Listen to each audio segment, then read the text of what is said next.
दोस्तों मैं आपको बता दूं कि मेरे दीदी की शादी को करीबन 3 साल होने को आए थे। दरअसल दीदी ने एक बच्चे को जन्म दिया था और उस बच्चे का नाम नीकू था। देखने में वो बड़ा ही प्यारा था, लेकिन किसी वजह से हम लोग उससे मिलकर नहीं आ पाए थे। उसकी वजह ये थी कि उनका दूर चले जाना, क्योंकि मेरे जीजाजी इन दिनों एक जॉब किया करते थे।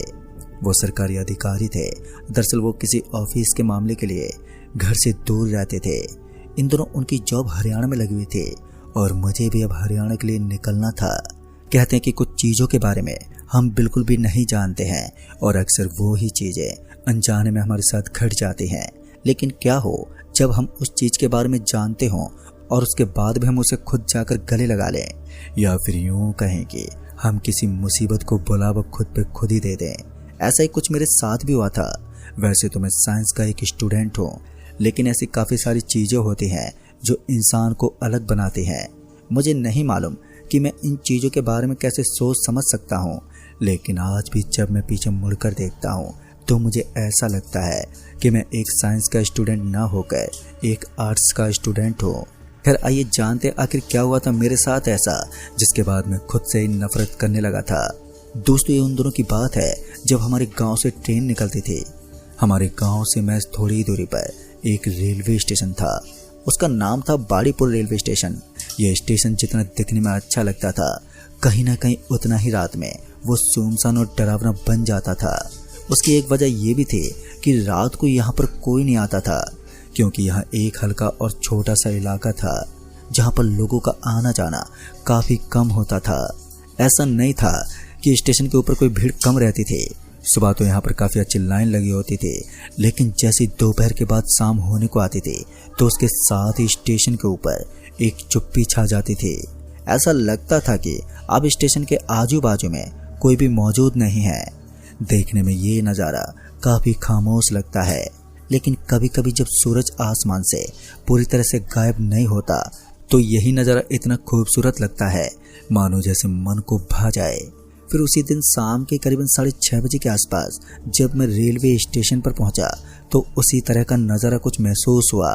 देखने में ये नज़ारा काफ़ी ज़्यादा खूबसूरत लग रहा था, लेकिन इसी बीच जब मेरी नज़र सामने की तरफ नजर आने वाले स्टेशन मास्टर पर पड़ी तो वो काफ़ी ज़्यादा चिंतित दिख रहा था।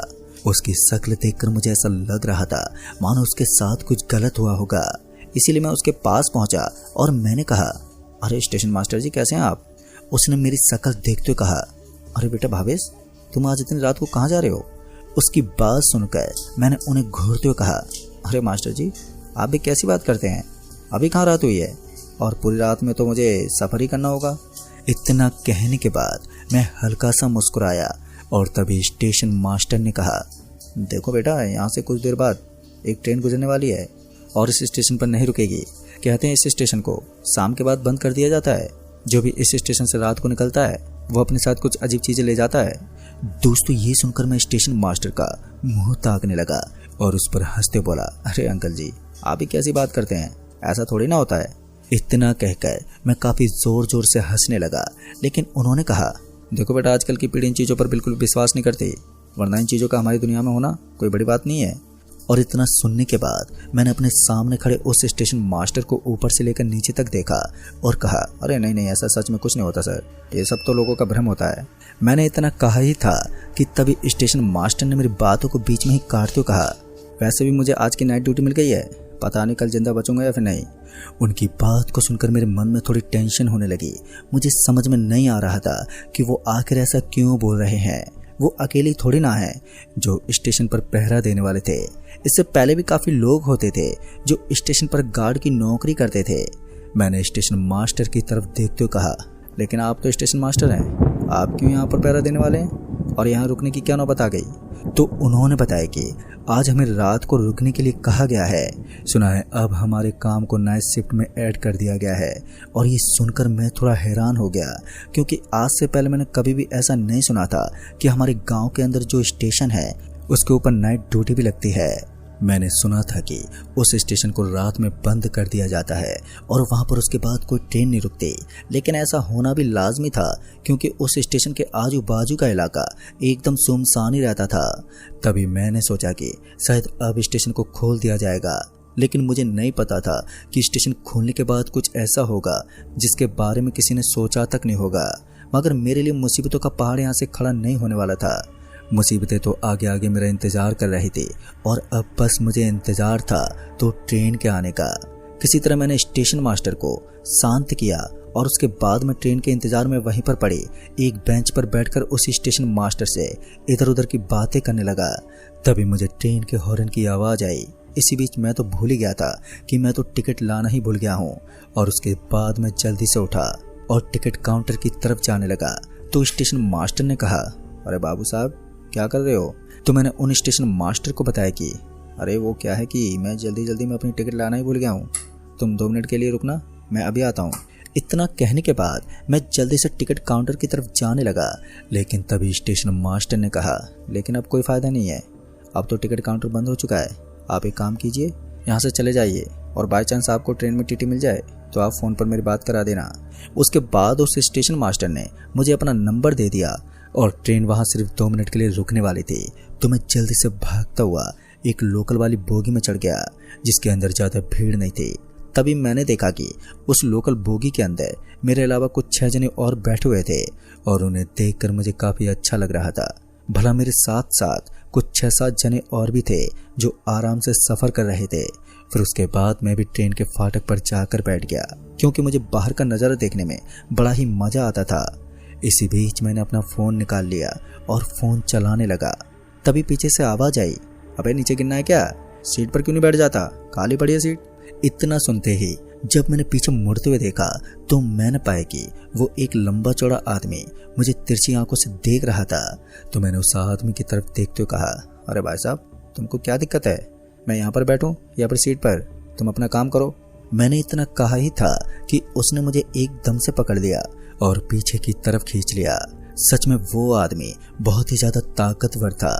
उसकी ताकत इतनी थी कि एक पल के लिए तो मैंने अपने शरीर का साथ लेना ही छोड़ दिया था। उसके बाद मैं जैसे ही पीछे की तरफ गिरा तो मैं उसके ऊपर गुस्से से भड़कते हुए बोला, अरे यार तुमको दिक्कत क्या है? और फिर इसी बीच एक चीज उस फाटक से टकरा गई। अगर मैं उस जगह पर होता तो शायद अब तक मैं मर चुका होता, क्योंकि वो इतनी तेज गति से टकराई थी कि उस दरवाजे के आगे लगा हुआ लोहे का डंडा भी एक बार के लिए मुड़ गया था। और उस वक्त मेरी आंखें फटी की फटी रह गई। मुझे समझ में नहीं आ रहा था कि इस आदमी को पहले से कैसे पता था कि यहाँ पर कुछ तो होने वाला है। ऐसा भी तो हो सकता है कि उस आदमी को पहले से पता हो और वो पहले यहाँ पर सफ़र करता हो। लेकिन मेरे इतना कहने के बाद उस आदमी ने मेरी तरफ मुड़कर नहीं देखा और चुपचाप वहाँ से आगे निकल गया। अब मुझे समझ में नहीं आ रहा था कि आखिर इस आदमी की हरकत क्या बयां कर रही थी। फिर बाद में मैंने इस बात पर ज़्यादा ध्यान नहीं दिया और उसके बाद मुंह मोड़ते हुए वहाँ से आगे निकल गया। इस बार मैं फाटक पर नहीं बैठना चाहता था क्योंकि यहाँ कुछ भी हो सकता था, इसलिए मैं दरवाजे पर बैठने की बजाय सीट पर आकर बैठ गया और बाहर का नज़ारा देखने लगा। फिर दूसरे ही पल जब मैंने बोगी के अंदर अपनी नज़र घुमाई तो उसके अंदर मेरे अलावा कोई भी नज़र नहीं आ रहा था। इस चीज़ को देखकर एक बार के लिए मेरे मन में अजीब से ख्याल आने लगे। तो मुझे समझ में नहीं आ रहा था कि यहाँ पर हो क्या रहा है। उसके बाद मैंने इधर उधर देखा लेकिन मुझे कोई भी नज़र ही नहीं आया। तभी मैंने एक लंबी सांस खींच ली और उसके बाद फिर से मैंने ट्रेन के बाहर देखा तो मैंने पाया कि ट्रेन अब एक सुनसान इलाके से गुजर रही थी। मैंने देखा कि उस इलाके की तरफ मुझे ज़्यादा लोग नजर नहीं आ रहे थे। आसपास की झाड़ियाँ और बड़े बड़े पेड़ पौधे दिख रहे थे। फिर इसी बीच ट्रेन घूमती चलती एक जगह पर पहुंच गई और फिर उसके बाद ट्रेन की रफ्तार धीमी होने लगी। तभी मैंने देखा कि मुझे सामने की तरफ लंबी लंबी और बड़ी बड़ी लाइट दिख रही थी और उन लाइट के नीचे मुझे 2 या 3 लोग खड़े हुए नजर आने लगे। और तभी ट्रेन की बोगी में किसी की दाखिल होने की आवाज आई और इस आवाज को सुनते ही एक बार के लिए जब मैंने इधर उधर देखा तो हैरान की बात यह थी कि मुझे वहां चारों तरफ कोई भी नजर ही नहीं आ रहा था। उसके बाद अचानक मेरे कान में आवाज आई, अरे भाई साहब उस तरफ क्या देख रहे हो, मुझे देखो, मुझे टिकट देखनी है। इतना सुनते ही जब मैंने पलटकर पीछे देखा तो मैंने पाया कि सफेद कपड़ों में खड़ा हुआ वो कोई और नहीं बल्कि टीटी ही था। टीटी को अपने सामने खड़ा हुआ देखकर मैंने कहा, आइए सर। इतना कहकर मैं अपनी जगह से उठ गया और उसके बाद अपनी जेब टटोलने लगा। लेकिन तभी मुझे याद आया कि मैं तो टिकट लाना ही भूल गया था। फिर उसके बाद मैंने अपना फ़ोन निकाला और फ़ोन करने लगा। लेकिन साला इस वक्त मेरा फ़ोन भी मेरा साथ छोड़ चुका था, क्योंकि यहाँ पर तो नेटवर्क की दिक्कत थी। उसके बाद मैंने उस टीटी के सामने पूरी बात जाहिर कर दी और मेरी बात को सुनकर उसने कहा, तो आप विकास स्टेशन मास्टर को जानते हैं? वो तो मेरे काफ़ी अच्छे दोस्त हैं, लेकिन मैं कैसे विश्वास कर लूँ कि आप उन्हीं के आदमी हो? टीटी की इस बात को सुनकर मुझे उसके ऊपर गुस्सा तो आया, लेकिन इस बार मैं कुछ नहीं कर सकता था। उल्टा मैंने उन्हें जवाब देते हुए कहा, अरे साहब जी, ऐसा कुछ नहीं है। मैं ही हूँ वो आदमी जो उनके कहने पर ही ट्रेन में बैठ गया था, वरना मैं टिकट लेकर ही आने वाला था। मैंने अभी इतना कहा ही था कि तभी मेरे फ़ोन में नेटवर्क आ गया और मेरे फ़ोन पर एक रिंग बजने लगी। इस बार फ़ोन स्टेशन मास्टर का ही था, तो मैंने टीटी से बात करवा दी। टीटी भी मान गया और वो उसके बाद मुझे काफ़ी अच्छे से बात करने लगा। फिर कुछ देर के बाद मैंने उस टीटी को बहुत सारी बातें बताई जो मेरे साथ बोगी में हुई। इतना सुनकर उसके तो होश उड़ गए। तभी उसने कहा, क्या उन लोगों ने आपको छुआ था? तो मैंने उन्हें बताया कि जब मैं फाटक के पास बैठा हुआ था तो उसने मुझे एकदम से पीछे की तरफ खींच लिया था, यानी कि मैं उनके टच में आ गया था। मेरी इस बात को सुनकर वो टीटी भी पूरी तरीके से हताश हो गया था। मुझे समझ में नहीं आ रहा था कि ये हो क्या रहा है। फिर उसके बाद मैंने टीटी की आंखों में देखते हुए कहा, लेकिन आप मुझसे इस बारे में क्यों पूछ रहे हैं? तभी उसने मेरी तरफ देखते हुए कहा, तुमने उन लोगों के शरीर को छूकर अच्छा नहीं किया, अब वो तुम्हारी कभी भी जान ले सकते हैं। मुझे भी कुछ भी समझ में नहीं आ रहा था। फिर उसके बाद उस टीटी ने मुझसे पूछा कि आखिर मुझे उतरना कहाँ है। तभी मैंने उसे पूरी बात बता दी कि मुझे अंबाला कैंट रेलवे स्टेशन पर उतरना है और वहां से उतरकर मैं सीधा अपनी दीदी के घर चला जाऊंगा। मेरी बात सुनकर उसने अपना माथा पकड़ लिया और कहा, तुमको उसी स्टेशन पर उतरना है जो कि एक प्रेत बाधित स्टेशन है? प्रेत का नाम सुनते ही फिर से मेरे रोंगटे खड़े होने लगे।